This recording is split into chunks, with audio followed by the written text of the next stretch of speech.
señor Eduardo Sartori está con todos nosotros. ¿Cómo te va? Buen día. Buen día, Hernán, Natalia, ¿cómo andan? Bien, todo muy bien. Todo tranquilo. Vos no sé cómo estás. Yo bien, con una sensación amarga de que... Me gusta, me gusta. ¿Sabes que me gusta? Me gusta lo que acabas de decir. ¿Sabés que justo por una dijo? distracción Sí. hubiéramos ganado 3-0, pero bueno, está bien. Es así, hay que darle misterio al asunto. Me gusta que digas la palabra amargo. Me gusta porque aparte la comenté hoy temprano, justo la misma palabra, porque estamos en un momento en donde los técnicos están en este mundo políticamente correcto que no pueden decir una palabra porque los periodistas lo toman esto como cualquier cosa. Y me parece lógico que en la conferencia de prensa Guillermo haya dicho, tengo un sabor amargo por el resultado. Y esto no quita las ganas de ganar, ni mucho menos, pero como algunos no se atreven a decirlo, yo celebro que lo digas. Pero es que es así, primera cuestión. Tanto escándalo con River y que Gallardo y que pavada por el estilo, y yo vi a un equipo terminar el partido pidiendo la hora. Y vi a un equipo a punto de ganar el partido en la última jugada. Y vi a un equipo empujar. No es un gran equipo Boca, eso está claro. Sí. No es un buen, es más, es dos equipos. Uno atrás, uno adelante y en el medio nadie. Con un arquero que va haciéndose perdonar muchas macanas, pero que es siempre una incógnita. ¿Qué pasará con Rossi hoy? Está bien, el Boca de muñeco, ¿cómo se llama? De mellizo no es el Boca de Bianchi. Está claro, pero River es un fiasco. River es un fiasco. Tiene un goleador espectacular, Prato, como nosotros tenemos a Benedetto, pero después ¿qué? Es un equipo que puso 5 al fondo. ¿De qué estamos hablando? Yo digo porque tengo amigos que hablan de fútbol champán. A ver, me encanta. ¿De qué estamos hablando? Mira, tengo dos cuestiones. Primero, un pedido acá, una pregunta, una inquietud de un oyente, Vicente, que le mandamos un saludo, nos está escuchando. Entiendo que por internet, no lo sé. Dice, quería preguntarle a Eduardo si en algún momento tiene pensado hacer una columna sobre literatura, atención, y su íntima vinculación histórica, es decir, cómo podríamos conocer la historia argentina a través de la literatura y por qué no el cine. Te quiere poner en una faceta más de la cultura, cultural, me parece, no sé, intuyo yo. Veo que me querés sacar del fútbol, yo quería hablar de fútbol. No, pará, tengo la canción. Está bien. Escúchame. A ver, esa posibilidad está, yo no, digamos, de hablar de literatura, de cómo se llama, de cine, estamos siempre muy atravesados por la coyuntura. Se puede tomar ese referente tranquilamente. De hecho yo, digamos, no soy especialista en literatura, eso, digamos, si alguien quiere, digamos, que hable un especialista en literatura, tendría que buscar a otra persona. Bueno, lo tenemos en cuenta. Por ahí en algún momento hay algún contacto, ¿no? Histórico y literario para vincular. Les puedo hablar de Henning Mankell, un trotskista sueco, y las transformaciones en el supuesto estado de bienestar, por ejemplo. Bien. Podemos hablar de eso, podemos hablar policial, Hegel y la lógica. Podemos hablar de muchas cosas sobre literatura y cine también. Pero no sé si no se desvirtúa esta columna. Sobre música, ¿cómo estás? Y vos sabés que mis gustos sobre música son muy limitados. Bueno, yo quiero ampliarlos y hacerte escuchar porque me dicen que tienen ya el hit de campaña 2019. En clave de rock, ¿no? Imagino que conoces este tema. Vamos para el frente con dignidad y alegría, que acá aguanta un pueblo. Vamos todavía, un país que crece, es un sueño hecho Argentina, juntos más que nunca, fuerza Cristina. Lo estabas esperando, me imagino. Es un insulto a la cultura. Es un insulto a la cultura, ¿no? Digamos. Pero es la mancha de Rolando. No quiero decir la mancha de qué, como le digo. Dejando la vida. Nuestra Argentina. Qué grande, por Dios. Los padres familiares frecuentaban mucho la zona del Congreso, vivía ahí, digamos, ¿no? Mira. y viví mucho tiempo ahí en Montevideo y Rivadavia. Entonces había a 2-3 cuadras, no sé si todavía estará, una persiana verde de un negocio, una farmacia, me parece que era, que le habían pintado la mancha de Rolando y alguien le había agregado en el medio del orto, ¿no? Bueno, la mancha de Rolando es eso, digamos. No. Culturalmente es eso. Pero se viene. Políticamente peor todavía, es lo que sale de ahí, digamos. Se viene con todo. Es un insulto a la cultura, realmente. Es un insulto a la cultura. Pero bueno, vos sabés que el rock no es lo mío, a mí no me gusta, ¿no? Por ahí está muy teñido por eso, además soy gorila, entonces no. Bueno. Digamos, todo eso no. No le gustó. Señor Eduardo Sartelli, es un momento en el que necesitamos abrir paso a su columna. En este caso me dicen que es una columna inclusiva. Yo te diría que va a ser exclusiva a partir de ahora. Bueno, listo. Me parece importante, me había dado cuenta de cierta parálisis de la política, volver sobre ciertas cosas y sobre un discurso que se va a poner de moda. Nunca pasó de moda en Argentina. La Argentina es una porquería posmoderna, pero este discurso en particular es muy insoportable y me parece que es importante ponerlo sobre la mesa porque ahora va a volver, como todo, ¿no? La mancha de Rolando, el vicepresidente, la dueña de la cueva, etcétera, etcétera, etcétera.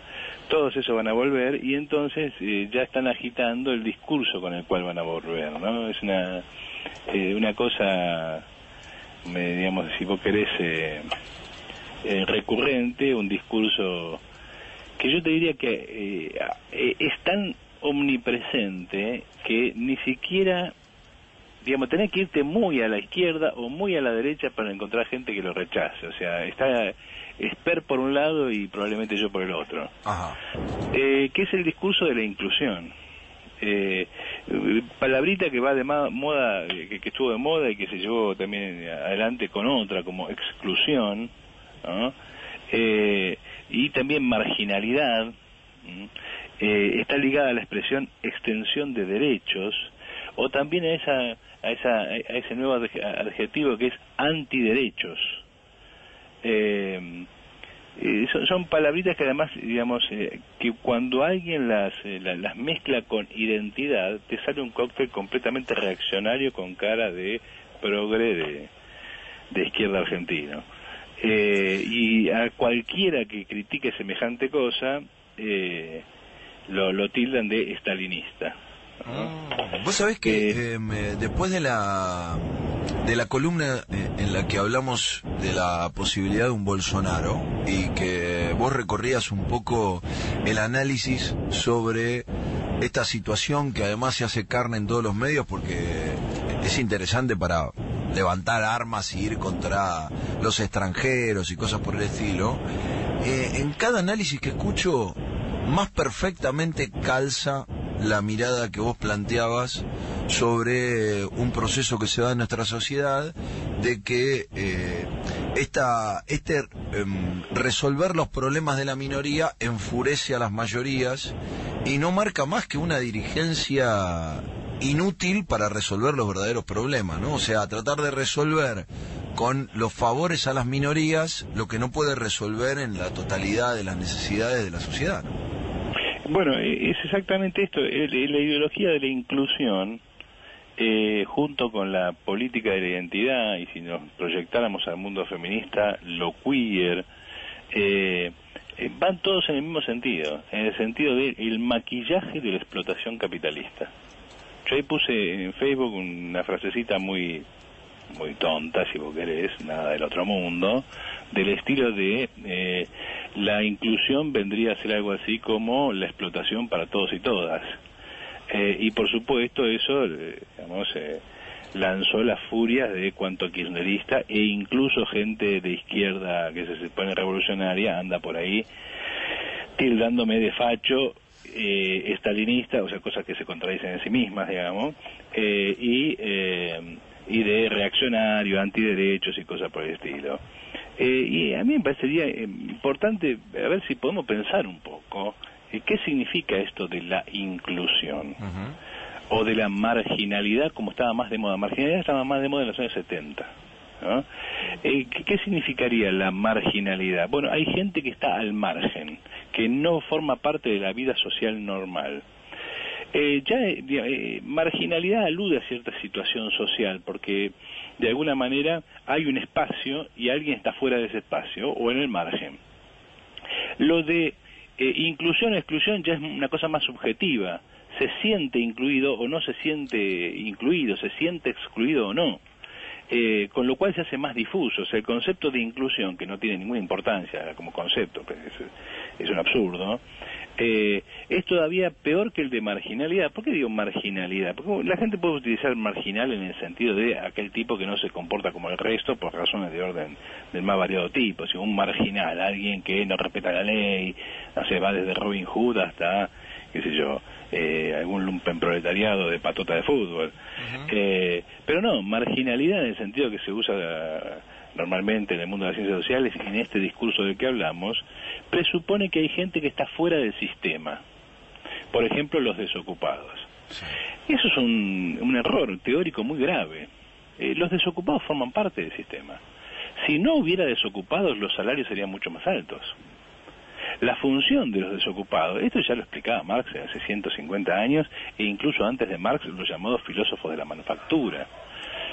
Marx se acordaba siempre de citar a un filósofo de la manufactura muy conocido porque él lo cita, Andy Burr, que decía: cuando el capital pone la máquina a su servicio, la mano rebelde del trabajo aprende fácilmente a ser dócil. Es decir, cuando la desocupación te pega, se acabaron los reclamos de huelgas, de manifestaciones, de resistencia, y si no, veamos la clase obrera ocupada argentina. La clase obrera ocupada argentina está fuera de la lucha social. Por eso puede ser dominada por los gremios completamente conservadores y gente como Daer y compañía, porque el problema en la Argentina no es si ganas mucho o ganas poco, sino si ganás, o sea, si tenés un sueldo, si no formás parte de la enorme masa de población con graves problemas laborales o directamente desocupada. De modo tal que el marginal no está fuera del sistema, está dentro del sistema y cumple una función precisa: ser la policía de los salarios del conjunto de la clase obrera. Si no hubiera desocupados, a vos te molestaría que te echen. ¿Sabes cuándo? Echame, ¿sabes cuántas ofertas de trabajo tengo? Sí, sí. Ahora, hay 15 atrás tuyo. ¿Vos qué decís? ¿Echame? No. Bueno, entonces no es cierto que el desocupado es un marginal. El desocupado no es un marginal, está perfectamente adentro del sistema y tiene una función precisa. Hasta tal punto tiene una función precisa que la burguesía se guarda bien de tomar, cada vez que toma decisiones. ¿Por qué hay planes sociales? ¿Nunca te preguntaste eso? ¿Por qué hay planes sociales en vez de subsidio al desocupado? Porque el subsidio al desocupado simplemente te separa de quien te da el subsidio. Es decir, te echaron de trabajo, listo, pasas automáticamente a cobrar por seguridad social. En cambio, los planes son favores que te da un puntero, ya sea el puntero de la esquina, el intendente, el gobernador, el presidente. Además, los planes sociales siempre se discuten contra alguna otra cosa. En cambio, el subsidio al desocupado es un porcentaje del salario del obrero en activo, punto. Cuanto más alto sea el subsidio al desocupado, menos interés va a tener el desocupado en trabajar por un salario basura. Luego, más altos van a ser los salarios de los obreros que trabajen, ¿no? Porque mirá, si vos me vas a pagar una miseria, para eso directamente no trabajo y me acojo al paro, como dicen los gallegos. Entonces, un subsidio al salario alto es una forma de frenar la caída salarial que provoca la desocupación. Cuando vos das planes y todo este tipo de porquerías, que aguaches y todo este tipo de cosas para compensar y extender derechos, en realidad lo que estás haciendo es mantener un subsidio al desocupado inestable, precario y muy bajo, que garantiza que la desocupación cumple su función de presionar sobre los obreros en activo. Es decir, todo esto que aparece como un milagro progresista de Cristina y compañía y que Macri sostiene con muchas ganas, porque no es contradictorio con el sistema capitalista y no implica ninguna extensión de derechos de ningún tipo, sino que significan básicamente favorecer a las empresas con salarios bajos y con la inestabilidad laboral que significa tener una masa enorme de obreros desocupados y una masa enorme de obreros en negro. Entonces, cuando hablamos de inclusión, marginalidad, prestemos atención de qué estamos hablando. Prestemos atención de qué estamos diciendo. Esta maraña de planes de 2 mangos, que solo tienen valor cuando vos vas sumando todo, esa maraña debiera ser reemplazada por un simple subsidio a la desocupación. Es decir, vos te quedaste desocupado por tantos meses, por un año, por lo que sea, tenés derecho a tal porcentaje de salario en activo. Listo, hacé tu vida. ¿Entendés? Ahora, lo que hace el gobierno de Cristina, y Macri lo reproduce, es crear una maraña de falsas soluciones que garantizan que la desocupación va a seguir cumpliendo su función. La palabra inclusión es todavía peor, porque por lo menos acá hablamos de un sujeto concreto. Ahora, incluidos o no incluidos ya es una cuestión subjetiva. Todo el mundo puede ser excluido. Hay excluidos laborales, hay excluidos sexuales, hay excluidos emocionales, hay excluidos culturales. ¿Sí? Es decir, basta que vos no te sientas bien tratado por alguien ya para reclamarte como excluido, o a lo contrario, si te sintieras bien tratado, incluido. Ahora, ¿qué significa incluir? ¿Qué significa incluir? Otra vez, no hay nadie que esté afuera. Todo el mundo está adentro. Acá no hay una afuera del sistema. Todo el mundo cumple una función. Vale para esto la misma crítica que hacíamos antes. Ahora, otra vez, cuando hablamos de inclusión, ¿de qué hablamos? De soluciones parciales que resuelven problemas supuestamente parciales.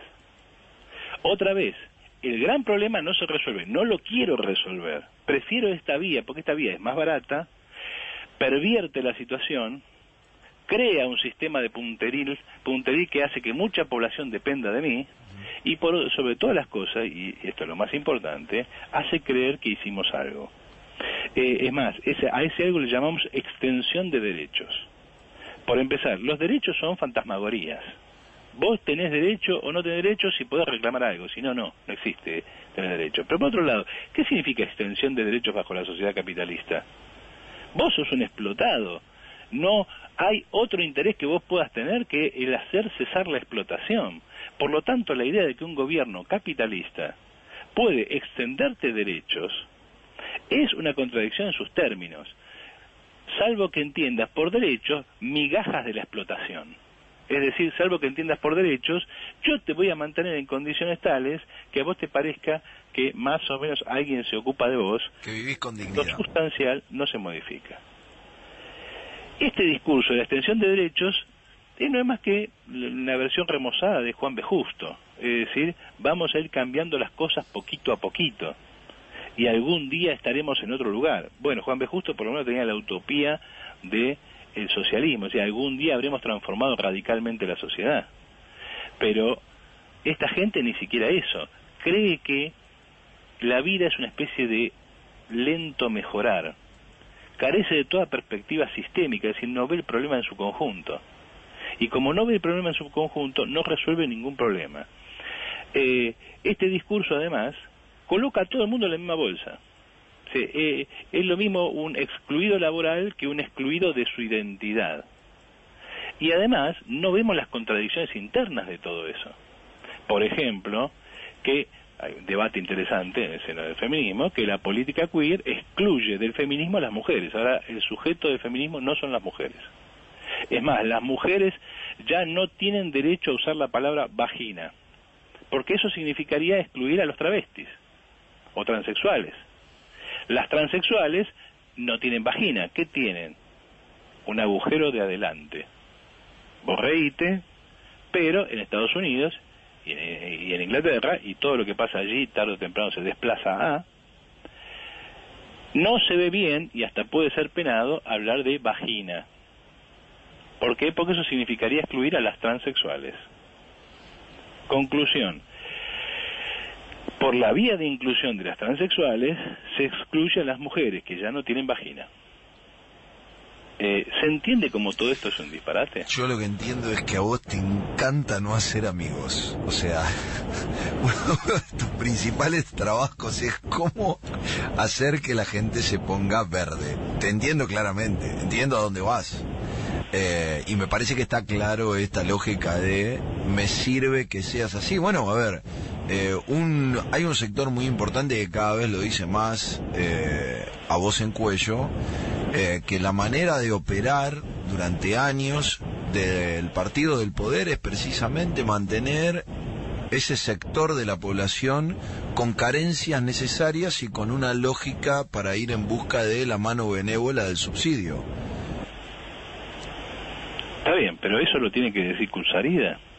No, bueno, está bien. O sea, tiene que ser corta la bocha y que diga las mujeres son las que biológicamente tienen ciertas condiciones y las que no son mujeres. Entonces cuando vos decís, si la derecha aparece diciendo cosas elementalmente razonables, con intereses de los más perversos, con intereses de los más desagradables, con intereses de los más miserables, lo que vos quieras, pero si aparece diciendo cosas elementalmente razonables, y nosotros insistimos en que incluimos a alguien, ¿a dónde? Porque usamos la E, la arroba o la X, aunque escribamos de una forma que no se puede pronunciar, y llenemos de artículos los ¿cómo se llama? Toda escritura. Sí. Los, las, les.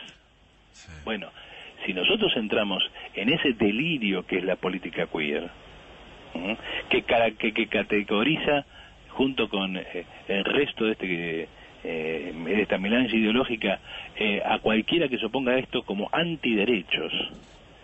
A ver, Eduardo, ¿vos sos antiderechos? Y sí, soy antiderecho. Hay derechos. Por empezar, ¿qué es un derecho? La coagulación de una relación de fuerza. Derecho es para el señor feudal ser juzgado por los señores feudales, y juzgar a los campesinos tomando como juez a los señores feudales. Eso es un derecho. En el mundo feudal eso es un derecho. Entonces, el derecho es simplemente la coagulación de una relación de fuerza. No es algo que místicamente sale del vacío para impartir justicia. Eso no existe. Ahora bien, yo soy antiderecho, y depende de qué derecho me hables. Si vos me hablas del derecho de pernada, sí, soy antiderecho. Si vos me hablas del derecho de una persona a reivindicar, por ejemplo, la asistencia médica en cualquier caso, sin necesidad de andar, pagando porque no tiene con qué, y que el Estado tenga que hacerse cargo de su salud, y sí, estoy completamente de acuerdo. Ahora, que cada uno se le ocurra un capricho y yo se lo tenga que pagar, y no. La verdad que ese derecho no.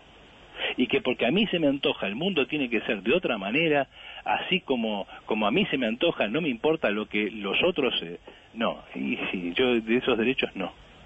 Entonces, el derecho por el capricho no tiene sentido. No existe el derecho al capricho.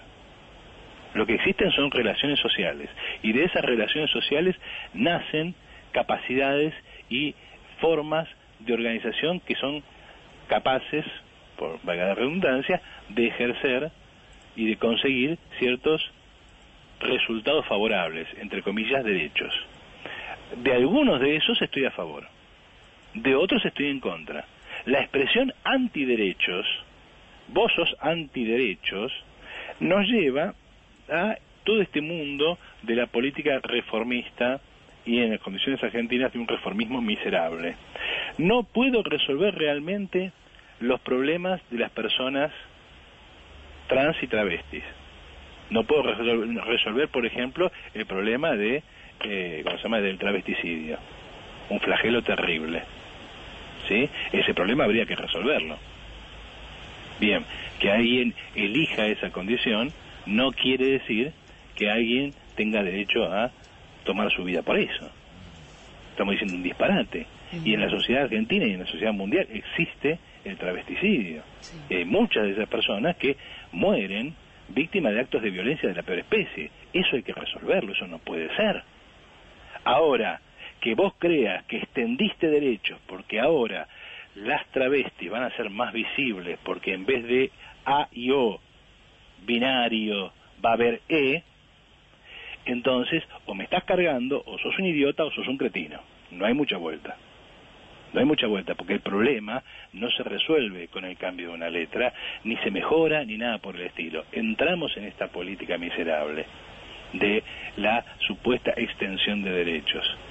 Entonces, otra vez se está preparando una estafa política. La estafa política es la construcción de Cristina progresista del mundo de la extensión de derechos, estafa política que Macri viene esquivándole por la vía de asumirla, y entonces todo el mundo ahora es extensión de derechos. Y todo el mundo dice cualquier cosa. Y el capricho de cualquiera, total, no tiene consecuencias. ¿Vos cómo te definís? Como unicornie. No voy a decir la persona, no te voy a mandar a verlo, pero lo podés buscar en Facebook. Sos tremendo. Hay gente que se define como unicornie. Y esa gente es cristinista, vamos a volver, extensión de derechos. Insisto, es la mejor forma de preparar a Bolsonaro. ¿No hay unicornia de izquierda del FIT, por ejemplo? Sí que los hay. Ok. Podemos hablar del especismo.